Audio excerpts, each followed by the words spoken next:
Hi friends welcome to my channel. आपण मन देखि पारुथिबे गोटे नोटिस टी आछि हमरो टीजीटी आर्ट्स टीजीटी ओडिया एवं हिंदी टीचर एलटीआर रो सेमानकर डॉक्यूमेंट वेरिफिकेशन बा सर्टिफिकेट वेरिफिकेशन एवं सर्टिफिकेट रो वेरिफिकेशन रो डेट मध्ये मेंशन हेछि एवं जो माने स्पेशल कैटेगरी अछंती सेमानकर डॉक्यूमेंट वेरिफिकेशन हमरो ओडब्ल्यूएससी ऑफिस रे हबो जोटा कि मेंशन हेछि 21 तारिखरे टीजीटी आर्ट्स एवं 22 तारिखरे ओडिया एवं हिंदी टीचर एवं देखंतु हमर ओडिया एवं आर्ट्स रो 2 दिन वेरिफिकेशन ओडिया रो गोटे दिन आर्ट्स रो 2 दिन वेरिफिकेशन एवं हिंदी टीचर रो रहिछ हमर 22 तारिखरे वेरिफिकेशन आपण मान समस्त देखि परथुए तो आपण मान निज निजर रोल नंबर अनुसार चेक कर दियंतु एवं आपण माननकु केउ केउ डॉक्यूमेंट आवश्यक डॉक्यूमेंट वेरिफिकेशन रे ताकू मु देखैबी एवं आपण मानकर जो बायोडाटा कम अटेस्टेशन फॉर्म अछि सेटा हम किभली पूर्ण करिवे संपूर्ण निर्भुल भाबरे ताकू मु मध्ये आपण मानक पाखरे शो कर दे। आपण माने वीडियो को शेष पर्यंत देखंतु देखिनियंतु 19 तारिख रे अलग अलग डिस्ट्रिक्ट रे आपण मानकर डॉक्यूमेंट वेरिफिकेशन अछि एवं आपण मान गोटे इंपोर्टेंट इन्फॉर्मेशन आपण मानकर प्रीलिम एग्जाम जेउ डिस्ट्रिक्ट रे करथिले आपणकर सेही डिस्ट्रिक्ट रे ही डॉक्यूमेंट वेरिफिकेशन हबो।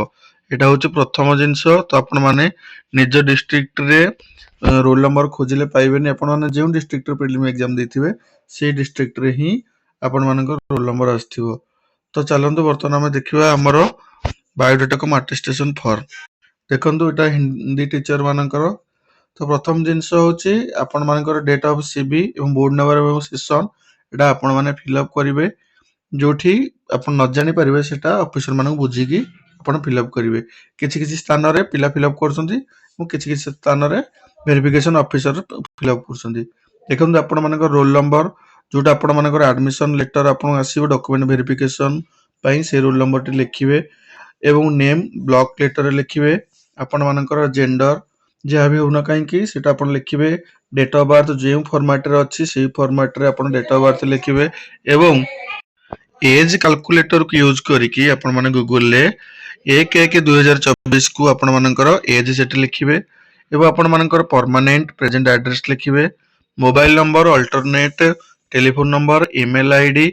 मैरिटल स्टेटस आपण मानकर जहाँ थिबो सेतरे टिक करिवे कैटेगरी आपण मेंशन करिवे एवं आपण मानकर सब कास्ट मध्ये मेंशन करिवे एवं आपण एई भली भाबरे मार्क देकी छाड़ एमती आपण हाइपेन देकी छाड़ देबे एवं इंपोर्टेंट जिंस हला आपण प्रायत यूज करंतु black pen blue pen use कले मध्ये हेबो बट ब्लैक पेन यूज करंतु भलो हेबो एवं आपण माने जदी ऑलरेडी अलगा कोनसी जॉब रे अछंती तो ताकू मध्ये ठीक जगह रे फिल अप करिवे। तो इंपोर्टेंट होचे एटी देखंतु वेदर पास्ड ओडिया इन 10th स्टैंडर्ड और प्लस 2 तो आपण माने जदी 10th स्टैंडर्ड रे पास करछन आपण माने किंबा प्लस 2 रे पास करछन तो आपण माने एठी यस लिखिबे आपण माने यस लिखिबे सेठी एवं सिग्नेचर जकर आपण माने सिग्नेचर देबे एवं जो डेट रे आपण मानकर वेरिफिकेशन होची सेठी से डेट ही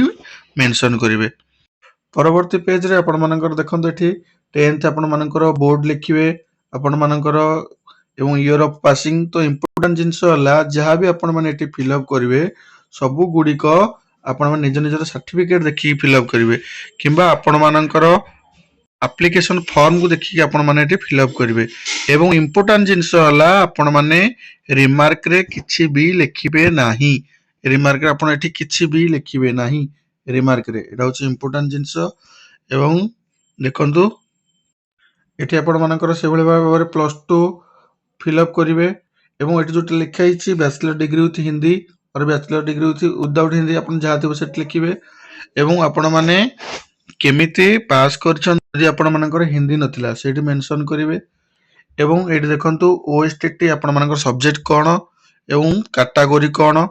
एवं date of publication of result सेटा होची इंपोर्टेंट आपण माने ताकू फिल अप करिवे एवं देखंतु आपण माने जोठी आपण मानकर गवर्नमेंट जॉब रो एम्प्लॉय हे नथिबो जदी आपण माने ताकू कोन करिवे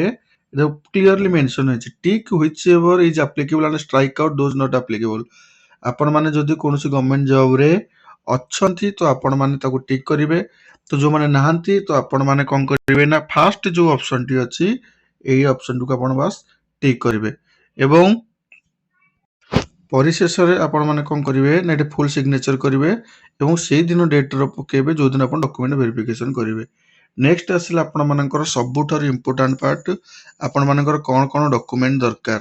ତ ପ୍ରଥମ ଜିନିଷ ହେଲା ଆପଣମାନଙ୍କର OSS ଅଫିସରୁ ଆପଣମାନଙ୍କର ଆଡମିଟ୍ କାର୍ଡ ଆସିବ, ଅନଲାଇନ୍ ଆପ୍ଲିକେସନ ଫର୍ମ ଏବଂ ସବୁଥିରେ ଆପଣମାନଙ୍କର ଫୁଲ୍ ସିଗ୍ନେଚର ଏବଂ ଡେଟ୍ ମଧ୍ୟ ରହିବ। 10th ସାର୍ଟିଫିକେଟ, +2 ସାର୍ଟିଫିକେଟ, ଆପଣମାନଙ୍କର ଗ୍ରାଜୁଏସନ ସାର୍ଟିଫିକେଟ, ଏଟା ହିନ୍ଦୀ ପିଲାମାନଙ୍କର ଯୋଉମାନେ ୱିଦାଉଟ୍ ହିନ୍ଦୀ ସେମାନଙ୍କର ଏଟା ଏକ୍ସଟ୍ରା ଏବଂ ଓଡ଼ିଆ ଆର୍ଟ୍ସ ପିଲା ସେଇଭଳିଆ ସେମାନଙ୍କର ମଧ୍ୟ ଆପଣମାନେ ଯଦି ଆପଣମାନଙ୍କ ଅଲଗା କୌଣସି ଓଡ଼ିଶା ବ୍ୟତୀତ ଆପଣ ଅଲଗା କୌଣସି ୟୁନିଭର୍ସିଟିରେ ଯଦି ଆପଣମାନେ କ୍ୱାଲିଫାଇ କରିଛନ୍ତି ତ ତାର ପ୍ରୁଫ୍ ଦେବା ପାଇଁ ଇକ୍ୱାଲେନ୍ସି ସାର୍ଟିଫିକେଟ, ଇନଷ୍ଟିଚ୍ୟୁଟ ଆଫିଲିଏସନ ଏବଂ ଏନସିଟି ସାର୍ଟିଫିକେଟ ଆପଣମାନଙ୍କର ମାଣ୍ଡାଟୋରି। ଏଇ ସବୁ ସାର୍ଟିଫିକେଟ ନଥିଲେ ଆପଣମାନେ ରିଜେକ୍ଟ ହେବାର ଚାନ୍ସ ଅଛି। ତ ଆପଣମାନଙ୍କର ଯଦି କୌଣସି କିଛି ପ୍ରୋବ୍ଲେମ୍ ଅଛି ତ ଆପଣମାନେ ଟେଲିଗ୍ରାମରେ ଜଏନ୍ ହେଇକି ଜଣେଇ ପାରିବେ ବା ମୋତେ ମେସେଜ କରିପାରିବେ। ଦେଖନ୍ତୁ ଏଠି ଅଛି ଆପଣମାନଙ୍କର OSTT ସାର୍ଟିଫିକେଟ ଆପଣମାନଙ୍କର ଏବଂ ଓଡ଼ିଆ ପାସ୍ ସାର୍ଟିଫିକେଟ ଯୋଉମାନେ ଆପଣଙ୍କ 10th ଓଡ଼ିଆ ଅଛି ଏଇ ସାର୍ଟିଫିକେଟ ହେଉଛି ଆପଣମାନଙ୍କର 10th ସାର୍ଟିଫିକେଟ ଏବଂ ଆପଣମାନଙ୍କର ଯୋଉ କାଟାଗୋରୀ ସେଠି ଆପଣମାନେ ଏଇ ଡ୍ୟାସ୍ ଭିତରେ ଆପଣ ଫିଲ୍ଅପ୍ କରିବେ ସେଠି ଏବଂ ଆପଣମାନଙ୍କ ଯଦି ସ୍ପେଶାଲ କାଟାଗୋରୀ କିଛି ଅଛି ତ ତାର ସାର୍ଟିଫିକେଟ ଆପଣମାନେ ନେଇକି ଯିବେ ଏବଂ SCBC ସାର୍ଟିଫିକେଟ ନେଇକି ଯିବେ ଏବଂ ଇମ୍ପୋର୍ଟାଣ୍ଟ ଜିନିଷ ଆପଣମାନଙ୍କର SCBC ର ଡିକ୍ଲାରେସନ ସାର୍ଟିଫିକେଟ ଆପଣ ମଧ୍ୟ ନେଇକି ଯିବେ ଏବଂ ଆପଣମାନଙ୍କର ଆଇଡି ପ୍ରୁଫ୍ ଭାବରେ ଆପଣ ଯଦି ଆପଣ ଆଧାର ନେଉଛନ୍ତି ତ ଭଲ, ତ ଆପଣ ଅଲଗା କିଛି ବି ଆପଣଙ୍କର ଆଇଡି ପ୍ରୁଫ୍ ଅଛି ମଧ୍ୟ ଆପଣ ନେଇପାରିବେ, ବଟ୍ ଆଧାର ନେଲେ ବେଟର। ତ ଆପଣମାନେ ଏଇ ଡିକ୍ଲାରେସନ ଫର୍ମରେ ଆପଣମାନଙ୍କର ଫୁଲ୍ ନେମ୍ ଆଉ daughter of or son of ଆପଣମାନଙ୍କ ଫାଦରଙ୍କ ନେମ୍ ଏବଂ ଏଜ୍ ଏଠି ଆପଣ କେତେ ଲେଖିବେ ନା ଦେଖନ୍ତୁ ଆପଣମାନଙ୍କର ଡେଟ୍ ଅଫ୍ ବାର୍ଥରୁ ଆରମ୍ଭ କରି ଆପଣମାନଙ୍କର ସାର୍ଟିଫିକେଟ ଭେରିଫିକେସନର ଡେଟ୍ କାଲକୁଲେସନ କରିଥିବେ ସେଠି ସେଇ ଅନୁସାରେ ଡେଟ୍ ଆପଣମାନଙ୍କର ଏଜ୍ ଲେଖିବେ ଏବଂ ପରିଶେଷରେ ଏଠି ଆପଣଙ୍କର ଫୁଲ୍ ସିଗ୍ନେଚର ୱିଥ୍ ଡେଟ୍ ଏବଂ ଏଠି ଆପଣମାନଙ୍କର ରୋଲ୍ ନମ୍ବର ମଧ୍ୟ ଆପଣ ଲେଖିବେ। ସେଇଭଳି ଭାବରେ ଆପଣମାନେ ଓଡ଼ିଆ ଯାହାର ଅଛି ଓଡ଼ିଆ ଏବଂ ଆଉ ଆର୍ଟ୍ସ ଆପଣମାନେ ଫିଲ୍ଅପ୍ କରିପାରିବେ, ସବୁ ସେମ୍ ଟୁ ସେମ୍ ଆପଣ ଫିଲ୍ଅପ୍ କରିପାରିବେ ଏବଂ ଆପଣମାନଙ୍କର ଯଦି କୌଣସି ପ୍ରକାର ପ୍ରୋବ୍ଲେମ୍ ହେଉଛି ତ ଆପଣମାନେ କମେଣ୍ଟରେ ଜଣାନ୍ତୁ ଏବଂ ଆମର ଟେଲିଗ୍ରାମ ଚ୍ୟାନେଲ ଜଏନ୍ ହୁଅନ୍ତୁ, ସେଠି ମଧ୍ୟ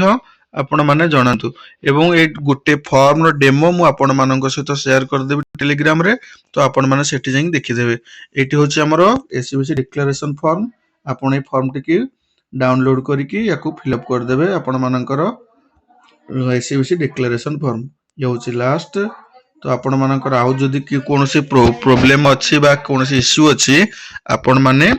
ଆମର କମେଣ୍ଟରେ ଜଣାଇ ପାରିବେ କିମ୍ବା ଟେଲିଗ୍ରାମରେ ମଧ୍ୟ ଜଣାଇ ପାରିବେ। ଯଦି ଆପଣମାନଙ୍କୁ ମୁଁ ଭାବୁଛି ଭିଡ଼ିଓଟି ସମ୍ପୂର୍ଣ୍ଣ ଭାବେ ଆପଣମାନେ ବୁଝିପାରିଥିବେ ତ ଆପଣମାନେ ଭିଡ଼ିଓକୁ ଲାଇକ୍ କରିବେ, ସେୟାର କରିବେ ଏବଂ ଚ୍ୟାନେଲକୁ ସବସ୍କ୍ରାଇବ କରିଦେବେ ଏବଂ ଆପଣଙ୍କୁ ଇମ୍ପୋର୍ଟାଣ୍ଟ ଇନଫର୍ମେସନ ଏହା କି ମୁଁ ଯାହା କହୁଛି ଠିକ୍ ଭାବରେ କରିବେ, କାହିଁକିନା ଅଲରେଡି ଏଇ ପ୍ରୋସିଜିଅରରେ ଡକ୍ୟୁମେଣ୍ଟ ଭେରିଫିକେସନ ହେଇଛି, ମୁଁ ମଧ୍ୟ ଡକ୍ୟୁମେଣ୍ଟ ଭେରିଫିକେସନ କରିଛି। ଧନ୍ୟବାଦ।